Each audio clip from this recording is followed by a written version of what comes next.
Euh, Nous sommes prêts. On va papoter un petit peu aujourd'hui encore. Désolée, ça fait déjà 2 vidéos d'affilée. Dites-moi si ça vous intéresse, mais je voulais faire la vidéo de vendredi, ou si tout va bien vendredi, parce que c'est bientôt les vacances, et je me suis dit, est-ce que ça vous intéresse si je vous partage les meilleurs tours que j'ai fait, euh, genre les visites dans les pays, les meilleures expériences que j'ai eues. Est-ce que c'est quelque chose qui vous intéresserait? Parce il y a de l'Europe, il y a aussi de la France, et il y a aussi Belgique, il y a aussi l'Asie. Peut-être ça peut inspirer. J'avais envie de parler de vacances un petit peu parce que on y est presque. Mais avant, je vais sortir cette palette. Pas du tout estivale.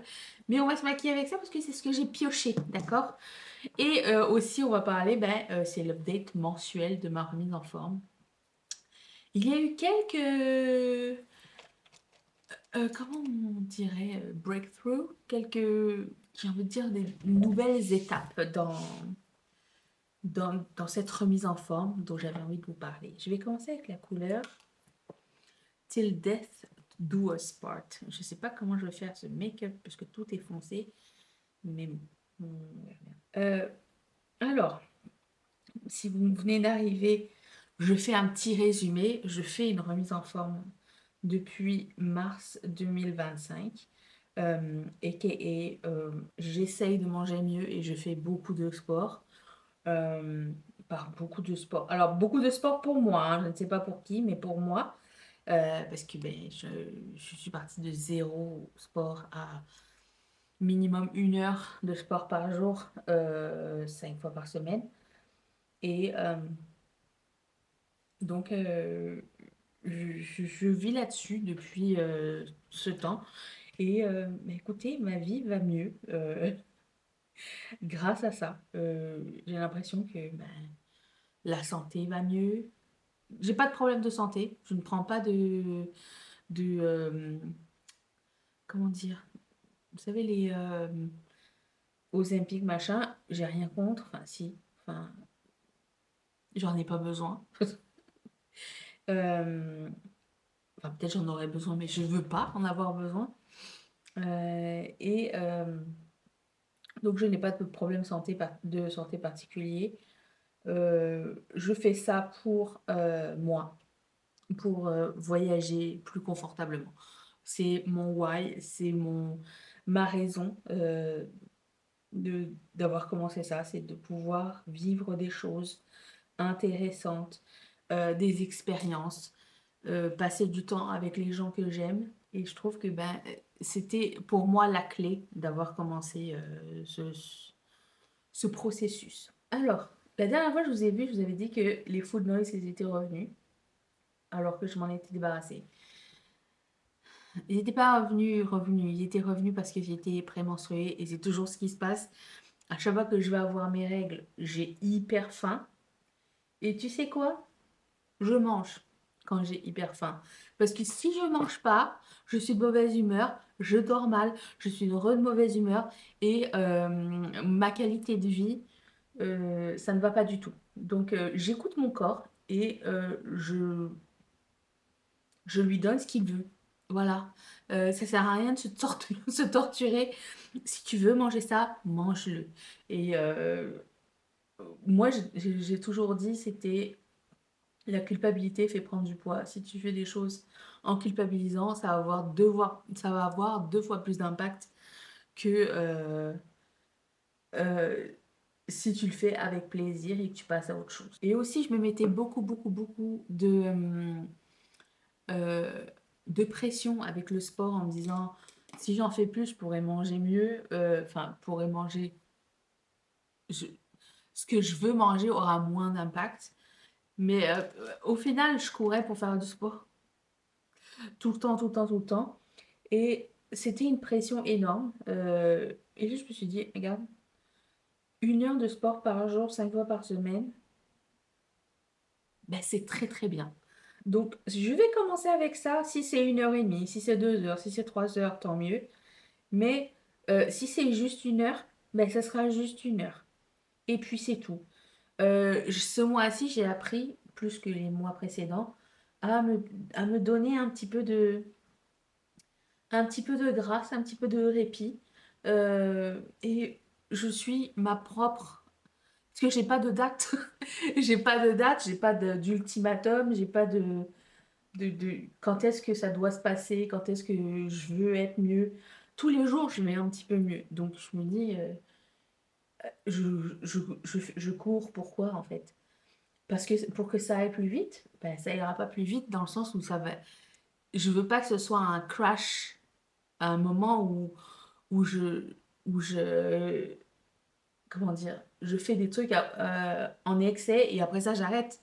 Moi, je veux que ça devienne un lifestyle, je veux que ça devienne une habitude de vie de faire du sport tous les jours, que ça rentre dans mon emploi du temps et et voilà, donc je veux que ce soit quelque chose d'agréable et je ne suis pas pressée. Donc je fais mon sport, je mange comme il faut, bien, mieux, des fois moins bien, des fois super bien, comme le corps et le cœur le veulent. Je prends la couleur qui s'appelle Play Pause, qui est un porto encore plus foncé. Est-ce que c'est possible ça? Donc il n'y a pas le feu. Le tout, c'est d'arriver chaque jour à faire un peu mieux, à se sentir un petit peu mieux. Et puis voilà, c'est tout. Il y a pas d'ultimatum. Alors j'y vais à mon rythme. Voilà. Et du coup, le fait de m'être enlevé cette pression, ben, ça va beaucoup mieux. Encore mieux, je dirais.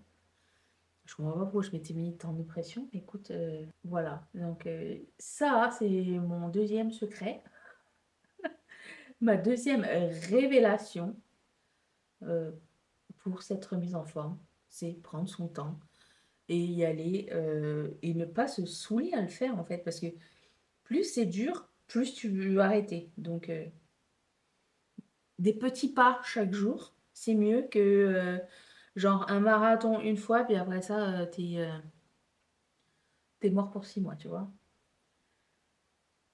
Et aussi, je voulais vous parler de mon empire romain. Tout le monde connaît le principe de l'empire romain, ça veut dire la chose qui nous obsède 24 heures sur 24. L'empire romain des hommes, c'est l'empire romain. Je savais pas, je sais pas d'où sort cette statistique, mais il paraît que les hommes pensent à l'empire romain plusieurs fois par jour, ou au moins une fois par jour. C'est pour ça qu'on appelle ça un empire romain. Et bien moi, mon empire romain, c'est la mort. Pas forcément la mienne, mais la mort en général, dans le sens où j'essaye de voir le endgame de ma vie en me disant, ok, admettons, je meurs demain. Est-ce que j'aurais fait tout ce que je voulais faire ou pas? Qu'est-ce que j'aurais aimé? Admettons, c'est très glauque, mais j'y pense tout le temps. Admettons, je suis hospitalisée et que à un moment donné, je peux plus utiliser mes jambes ou je ne peux plus ou paralysée ou il y a quelque chose qui me garde coincée. Qu'est-ce qui va me manquer le plus? Qu'est-ce qui va me manquer le plus? Et je me dis, c'est les expériences de la vie qui vont me manquer le plus. Les expériences, les voyages, marcher, sortir, voir les gens que j'aime. C'est ça qui m'a manqué le plus. Le fait que il y a aucune expérience qui me dit que genre, ce qui va te rendre le plus heureux, c'est que les gens te trouvent belle. Parce que pour moi, ça n'est pas un incitatif au bonheur que monsieur, madame, tout le monde me trouve belle ou moche. Je prends la couleur qui s'appelle It's Showtime. Pour moi, ça n'est pas important l'impact que mon physique a eu sur les autres. Parce qu'au final, les gens t'oublient. C'est toi qui vis avec ta tristesse pour le reste de ta vie. Et je pense, c'est encore ma façon de dramatiser, d'essayer de vivre au mieux. Je pense qu'on est maître de ce côté-là de notre vie, dans le sens où c'est toi qui choisis, comment dire, comment interpréter. ta vie, je sais pas comment expliquer, mais disons, tu choisis si tu veux que les autres aient un impact dans ton quotidien. Certes, j'aime bien avoir j'aime bien euh, que les gens aient un mini impact dans ma vie, avoir une communauté, avoir des feedbacks, avoir des discussions et tout ça. Mais tu peux choisir à un moment donné la limite, tu vois. Tu peux mettre un stop à l'influence, au pouvoir que les gens ont sur toi. Voilà, c'est ça que je veux dire. C'est toi qui donne et qui enlève. Et, euh, et pour moi, ça a changé énormément de choses, quoi qu'il arrive. Si tu fais quelque chose, il faut pas que ce soit, selon moi, encore une fois, je parle que pour moi, que ce soit l'incitatif qui va te donner envie de faire une remise en forme. Ça sert à rien, ça va durer que quelques mois. Tu vas faire un truc de revanche. La revanche, ça dure pas longtemps. Une fois que tu l'as eu, ça te donne pas un lifestyle, ça te donne pas des bonnes habitudes de vie. Les bonnes habitudes de vie, c'est toi qui choisis, selon moi. Encore une fois, je suis pas là pour prêcher quoi que ce soit, mais c'est ce que j'apprends au fur et à mesure de ce parcours que j'ai commencé l'année dernière. Euh, J'essaye d'être plus sage et d'être plus gentille avec moi-même. Parce qu'on n'est pas souvent gentil avec nous-mêmes. Et là, comme je disais, et je l'avais dit déjà 2, 3 fois, l'été arrive. L'été arrive et qu'on le veuille ou non, les médias vont aussi arriver avec leur summer body, machin. Je répète, hein, on n'est pas obligé. Un summer body, c'est tu sors avec ton body au summer, c'est tout. Il n'y a pas de moment parfait, il n'y a pas de stress à avoir, il n'y a pas moi, ça m'horripile les gens qui disent il faut que je fasse attention parce que c'est bientôt l'été. Pareil, ceux qui vont se marier, je marie-toi comme tu es. Enfin, on se marie pas pour. On fait pas des. On doit pas faire une diète pour un moment précis dans une vie. Je sais, ça m'a pris du temps à apprendre ça. Je parle en connaissance de cause. C'est aussi des choses que moi, personnellement, j'avais pas questionnées jusqu'à maintenant. C'est des choses que je pensais être normales, puisque tout le monde parlait comme ça. Mais après, quand tu y penses, tu te dis, mais ça ne fait aucun sens. C'est maltraiter son corps, c'est se maltraiter nous-mêmes, c'est nous mettre de la culpabilité, nous dire qu'on n'est pas assez bien, qu'on n'est pas assez fort, qu'on n'est pas assez en contrôle. Non. Et comme je disais au départ, arriver sur ton lit de mort, qu'est-ce que tu auras pensé? C'est quoi ton bilan? Est-ce que tu auras des regrets? Tu te prives pour un truc et ça se trouve, ben, l'occasion ne se représentera jamais. Et souvent, quand tu es en bonne compagnie, ben, c'est pas le restaurant et ce que tu vas manger qui va être important, c'est le moment que tu vas passer. Et souvent, quand on est au restaurant avec des gens qu'on aime, on oublie qu'on est en train de manger et on n'est pas en train de focuser sur la bouffe. Moi, personnellement. Donc, je sais pas, j'essaye de voir plus loin que l'été 2026, tu vois. Et puis, surtout, se poser des questions, quoi. Il y a beaucoup de choses dans la vie qu'on ne questionne pas ou plus. Et ça, c'est grave. Parce que c'est ancré dans nos têtes. Et malheureusement, c'est comme ça. Si on veut tout remettre en perspective, est-ce que les mecs, ils ont autant de pression que nous? Ça veut dire que si eux, ils n'ont pas ces mêmes pressions, est-ce que vraiment c'est grave alors si on n'a pas un summer body? Parce que nous, on a dit oui au dad bod. On a dit oui au corps de papa. On a dit oui à la petite bédaine. On a dit oui aux cheveux blancs. On a dit oui aux rides. On trouve que c'est beau, que c'est rassurant. Et pourquoi nous, on doit ressembler à quelqu'un qui a 14 ans? Je ne sais pas. Pourquoi? Pour qui? Est-ce que c'est parce que nous, on pense que c'est beau? Ou est-ce que c'est parce que c'était la société qui est comme ça, puis on n'a pas posé de questions? Parce que souvent, je parle avec des gens, souvent, très souvent, et 99% des personnes ne savent pas pourquoi elles font une diète.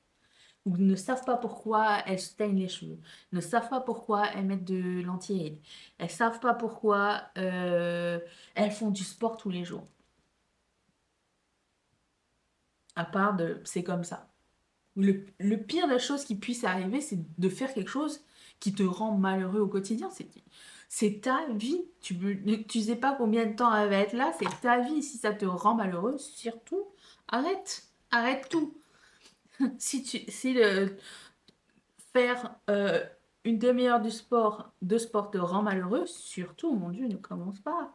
C'est triste. C'est triste de faire quelque chose au quotidien que tu n'as pas envie de faire. Alors certes, il faut le faire. Mais alors c'est physique versus moral. Si ton moral n'est pas au beau fixe, ton physique ne sera pas au beau fixe. Selon moi, encore une fois, je ne parle pas, je ne suis pas docteur. Mais toute ma vie, j'ai essayé d'analyser ça. Pourquoi ça marche pas? Pourquoi chaque fois que j'ai commencé, j'ai arrêté? Et c'était surtout parce que je le faisais pas pour moi, je le faisais pour être aimé des autres. Mais aujourd'hui, je sais qu'on ne peut pas être aimé de tout le monde. Donc, il faut arrêter de se leurrer. Et si on est aimé de soi-même, quelqu'un m'avait dit, du moment que ton mari t'aime, je suis comme, c'est pas la bonne, ça n'est pas du tout la bonne optique. C'est du moment que toi, tu t'aimes, les autres vont t'aimer. Si je faisais des choses pour que mon mari m'aime, désolé, non. Pour que mes parents m'aiment, non. Je fais les choses parce que moi j'ai envie. C'est ma vie, c'est pas la vie des autres, c'est ma vie. Et si tu fais des choses pour que ton mari t'aime, non, mon mari il va me quitter un jour, ça se trouve, et moi je vais rester là et je vais tomber sur un autre gars qui aura d'autres. J'espère pas, hein, bien sûr que ça va arriver. Et je vais tomber sur d'autres gars qui ont d'autres critères de beauté et et là, il va falloir que je recommence tout parce que je veux plaire à l'autre. Non, c'est déjà arrivé dans ma vie. C'est non merci.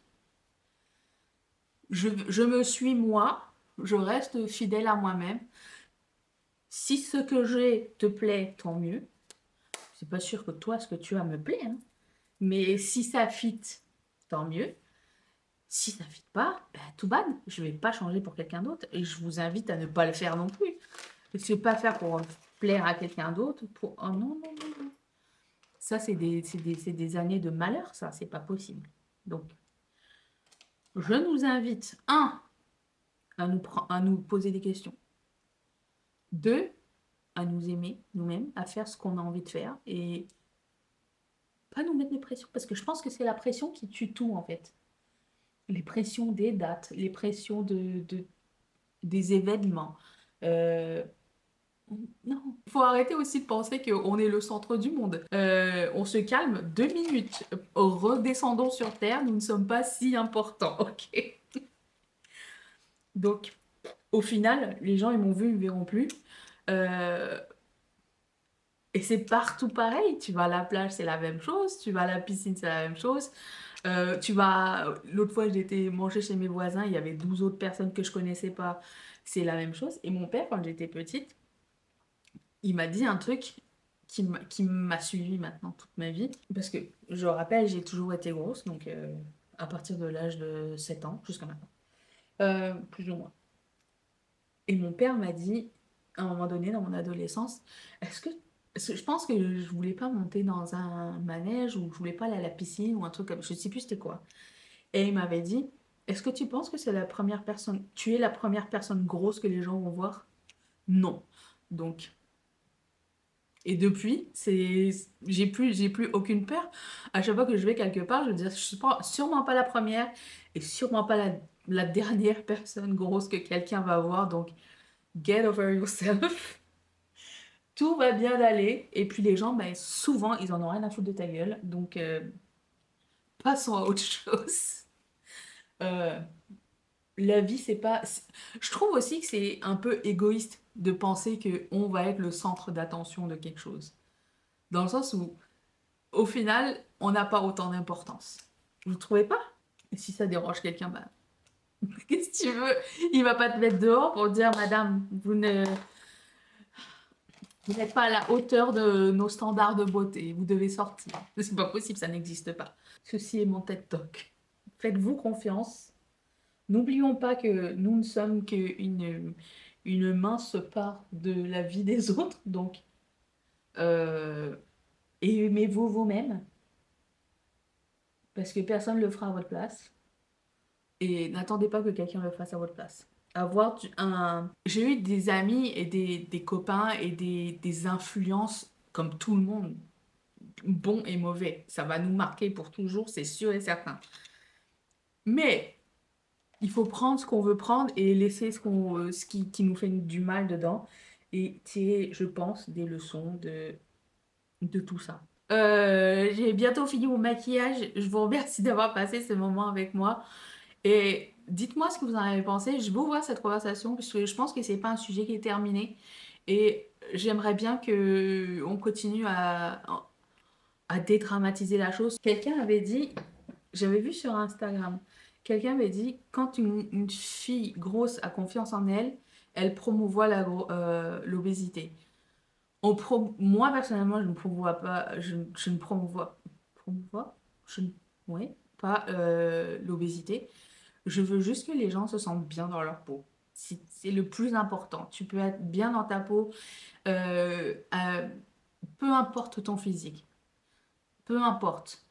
Euh, Tout le monde a des insécurités. Je connais peu de personnes qui n'ont pas d'insécurité et je veux juste on soit gentil avec nous-mêmes, qu'on soit gentil surtout entre femmes et entre filles, parce que je trouve qu'on est nos pires juges et euh, on pourrait être tellement plus si on s'écoutait et on se soutenait. Pour moi, c'est vraiment le plus important. Donc, il faut de tout, il faut accepter tout, je pense. Tout le monde a sa place. Ouvrons des conversations. Parce que plus ça va, plus j'ai l'impression qu'on est en train de reculer. Euh, et je pense pas que ce soit bien ni pour nous, ni pour celles qui vont arriver après nous, malheureusement.